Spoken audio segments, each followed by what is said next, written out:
नमस्कार दोस्तों। तो आज हम देखने जा रहे हैं पेनिसिलिन के बारे में। ओके, पिछले लेसन में हमने देखा था बीटा लैक्टम एंटीबायोटिक्स। उसके अंदर आपने उसकी क्लासिफिकेशन पूरे डिटेल में देखा था। उस उसका जो फर्स्ट क्लासिफिकेशन था पेनिसिलिन, तो आज हम वो देखने जा रहे हैं। ओके, हमारा सेमिस्टर कौन सा चालू है? 6 और सब्जेक्ट मेडिसिनल केमिस्ट्री थर्ड, उसका यूनिट फर्स्ट। तो चलो वीडियो को स्टार्ट कर देते हैं। पेनिसिलिन के बारे में थोड़ा इंट्रोडक्शन पार्ट देख लेते हैं। पेनिसिलिन की खोज किसने की थी? तो अलेक्जेंडर फ्लेमिंग ने। कब? 1928 के अंदर। ओके फ्रेंड्स, तो इसके बारे में थोड़ा इंट्रोडक्शन का पार्ट है, बस इतना ही लिखना है, ज़्यादा कुछ लिखने की ज़रूरत नहीं है। नेक्स्ट है mechanism of action. Okay, mode of action और मैकेनिज्म ऑफ एक्शन। तो मैकेनिज्म ऑफ एक्शन एक्शन देख लेते हैं। चलो, इसकी जो पेनिसिलिन है उसकी जो मैकेनिज्म है वो 3 टाइप के मैकेनिज्म है। फर्स्ट है disturb bacterial cell involve, second है blocking production of new protein, third है inhibit DNA replication. Okay, first देख लेते हैं डिस्टर्ब बैक्टीरियल सेल इन्वॉल्व। तो ये कैसे वर्क करता है वो देख लेते हैं। चलो, समझ लीजिए हमारा ऑर्गेनिज्म है फ्रेंड्स। तो ऑर्गेनिज्म है, तो जो हमारा पेनिसिलिन है, ओके, पेनिसिलिन और रिसेप्टर से बाइंड होके इस ऑर्गेनिज्म के ऊपर आके बाइंड हो जाएगा। ओके, बाइंड होने के बाद वो क्या करेगा? जो पेप्टिडोग्लाइकन लेयर होता है उस लेयर को डिस्टर्ब कर देगा। ओके, जो भी उसका बाहर का सेल वॉल है तो सेल वॉल को डिस्टर्ब करेगा। डिस्टर्ब करने के बाद क्या होगा? जो सेल होती है उसका सेल वॉल ही डिस्टर्ब हो चुका है तो किल हो जाएगी। ओके, तो ये होगा इसका first mechanism of action. Second देख लेते हैं blocking production of new protein. Okay, जो हमारा पेनिसिलिन होता है वो पेनिसिलिन जाके राइबोसोम को बाइंड हो जाएगा। राइबोसोम को बाइंड होने के बाद वहां पर क्या होगा? मिसरीडिंग आएगा, किसी आरएनए के अंदर मिसरीडिंग आ जाएगा। आरएनए के अंदर मिसरीडिंग आने के बाद क्या होगा? Synthesis of abnormal peptidase that accumulate intercellularly leads to cell death. Abnormal peptidase वहां पर सिंथेसिस होने के बाद वो एक्यूमुलेट हो जाएगा, किसके अंदर? इंट्रासेल्युलरली एक्यूमुलेट हो जाएगा। उससे क्या होगा? जो हमारी भी सेल है वो सेल डेथ हो जाएगी। ओके, तो इस तरह से जो भी हमारे न्यू प्रोटीन होगी वो प्रोडक्शन के लिए, मतलब उसका प्रोडक्शन यहाँ पर ब्लॉक हो जाएगा। नेक्स्ट क्या है? 3 इनहिबिट डीएनए रिप्लिकेशन। जो भी हमारा डीएनए है उसे रिप्लिकेशन मतलब प्रोडक्शन उसका इनहिबिट वहां पर हो जाएगा। Inhibition of DNA gyrase enzyme, जो डीएनए गायरेज एंजाइम है वो मतलब इनहिबिट हो जाएगा। ओके फ्रेंड्स, तो ये हो गए इसके 3 मैकेनिज्म। नेक्स्ट है क्लासिफिकेशन ऑफ पेनिसिलिन। पेनिसिलिन का क्लासिफिकेशन देख लीजिए। इसके टोटल 4 क्लासेस है। फर्स्ट है नेचुरल पेनिसिलिन, सेकंड है पेनिसिलिनेज आर, थर्ड है अमाइनो पेनिसिलिन, फोर्थ है एक्सटेंडेड स्पेक्ट्रम। ओके, फर्स्ट है नेचुरल पेनिसिलिन। ओके, इसके अंदर कौन कौन से ड्रग आते हैं? Penicillin G, penicillin V, benzathine P और प्रोकेन पी। नेक्स्ट है पेनिसिलिनेज आर। पेनिसिलिनेज आर के अंदर कौन कौन से ड्रग आते हैं? मिथिसिलिन, नेप्सिलिन और थर्ड है क्लोक्सासिलिन।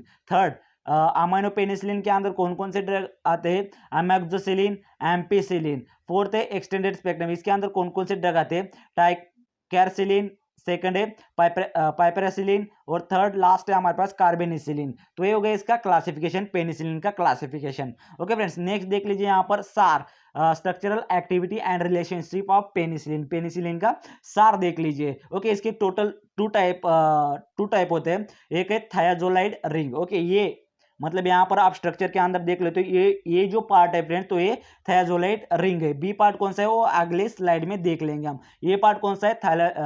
थायाजोलाइड रिंग। ओके, तो सब सार जो है structural activity and relationship of penicillin वो किसके ऊपर डिपेंड है? तो ये जो आपको दिख रहा है यहाँ पर डायग्राम के अंदर सब उसके ऊपर डिपेंड है। वो कैसे? तो चलो देख लेते हैं वो भी। यहाँ पर फर्स्ट पॉइंट देख लीजिए, यहाँ पर sulphur atom in the first position. देख लीजिए यहाँ पर फर्स्ट पोजीशन पे कौन सा है? सल्फर एटम है। Okay, oxidised to sulphoxide. अगर उसे ऑक्सीडाइज करके उसका कंफर्म उसको कन्वर्ट करेंगे सल्फोक्साइड के अंदर, it improve the acid stability. Okay, yes के जगह अगर सल्फोक्साइड हम वहां पर रख देते फर्स्ट पोजीशन के ऊपर, तो क्या होगा? Improve the acid stability but decrease the activity of the reagent. लेकिन वो क्या करेगा? जो भी हमारा रिएजेंट है उसकी एक्टिविटी डिक्रीज कर देगा। ओके, सेकंड सार देख लीजिए, the dimethyl substitution at second position. Okay, second position देख लीजिए। यहाँ पर सेकंड पोजीशन कहां पर है? तो ये देख लीजिए, dimethyl substitution at second position is necessary for activity.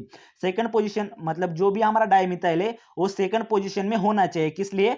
जो भी एक्टिविटी है हमारी वो एक्टिविटी अच्छे से चलने के लिए सेकंड पोजीशन के ऊपर डाइमिथाइल सब्स्टिट्यूशन बहुत ही इंपॉर्टेंट है। If any changes in the position, अगर उस पोजीशन के अंदर कोई चेंजेस होते हैं तो क्या होगा, वहां पर डिक्रीज द एक्टिविटी, जो भी हमारे रिएजेंट की एक्टिविटी है वो एक्टिविटी डिक्रीज हो जाएगी। ओके, डाइमिथाइल ग्रुप अगर चेंज हो जाता है तो।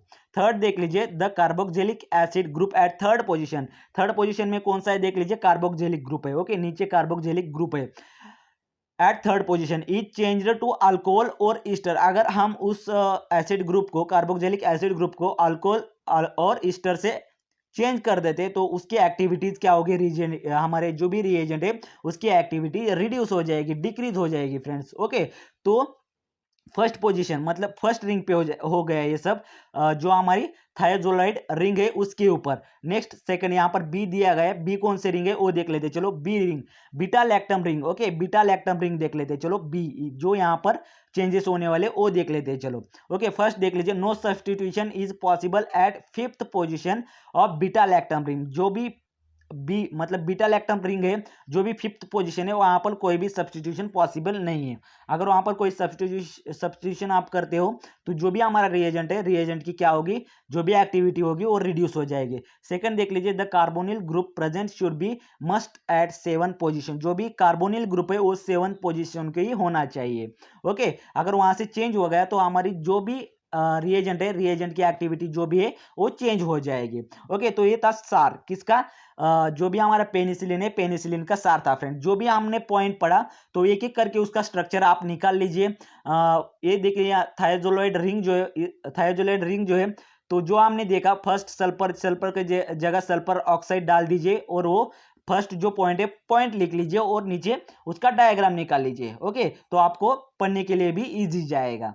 तो देख लेते हैं, नेक्स्ट देख लेते हैं नेचुरल पेनिसिलिन स्ट्रक्चर देख लेते हैं फ्रेंड। चलो आप नेचुरल पेनिसिलिन फर्स्ट, जितनी इंपॉर्टेंट स्ट्रक्चर है उतने ही देखेंगे, ज्यादा देखने की जरूरत नहीं है। ओके, फर्स्ट है नेचुरल पेनिसिलिन, उसके अंदर फर्स्ट ड्रग कौन सा है, बेंजाइल पेनिसिलिन, उसी को हम पेनिसिलिन जी भी कहते हैं। नेक्स्ट है हमारे पास फिनॉक्सी मिथाइल पेनिसिलिन, उसको पेनिसिलिन वी भी कहते हैं। ओके, तो ये पेनिसिलिन जी का स्ट्रक्चर और ये पेनिसिलिन वी का स्ट्रक्चर, इसे अच्छे से देख लीजिए, अच्छे से निकाल लीजिए। ओके, इसे आपको याद कर लेना है, एग्जाम में पूछेगा, इसका स्ट्रक्चर के बारे में पूछेगा आपको एग्जाम में, तो लिख लीजिए। नेक्स्ट क्लासिफिकेशन है हमारे पास सेमी सिंथेटिक पेनिसिलिन, उसके अंदर एम्पिसिलिन और एमोक्सिसिलिन। एम्पिसिलिन का स्ट्रक्चर देख लीजिए फ्रेंड्स, और नेक्स्ट एमोक्सिसिलिन का स्ट्रक्चर देख लीजिए, अच्छे से देख लीजिए इसका स्ट्रक्चर कैसा है। ओके, नेक्स्ट है हमारे पास यूजेस ऑफ पेनिसिलिन। पेनिसिलिन के यूजेस देख लेते हैं, चलो। ट्रीट बैक्टीरियल इन्फेक्शन, जो भी बैक्टीरिया की वजह से इन्फेक्शन हुआ है हमारे बॉडी के अंदर, उसे ट्रीट करने के लिए पेनिसिलिन का यूज किया जाता है। Second is used to prevent the infection of heart in patient with certain heart disease who are having a surgery. Okay, जो भी हार्ट डिसीज, हार्ट के अंदर इन्फेक्शन हुआ है उस पेशेंट को जो भी जिस पेशेंट के अंदर हार्ट इन्फेक्शन है उसे प्रिवेंट करने के लिए पेनिसिलिन का यूज किया जाता है। थर्ड है हमारे पास stop growth of bacteria, bacteria की ग्रोथ स्टॉप करने के लिए उसे पेनिसिलिन दिया जाता है। ओके, पेनिसिलिन देने के बाद क्या होगा, जो भी बैक्टीरिया होगा वो किल हो जाएगा या फिर उसकी ग्रोथ जो है ग्रोथ इनहिबिट हो जाएगी। ओके, तो ये थी पेनिसिलिन की यूजेस। आई होप फ्रेंड्स आप सभी को वीडियो पसंद आया होगा। अगर वीडियो के अंदर कोई डाउट या प्रॉब्लम हो तो हमें कमेंट सेक्शन में जरूर बताना। तो मिलते हैं नेक्स्ट वीडियो में नेक्स्ट इंटरेस्टिंग टॉपिक के साथ। फिलहाल इस वीडियो के अंदर इतना ही। Thank you so much.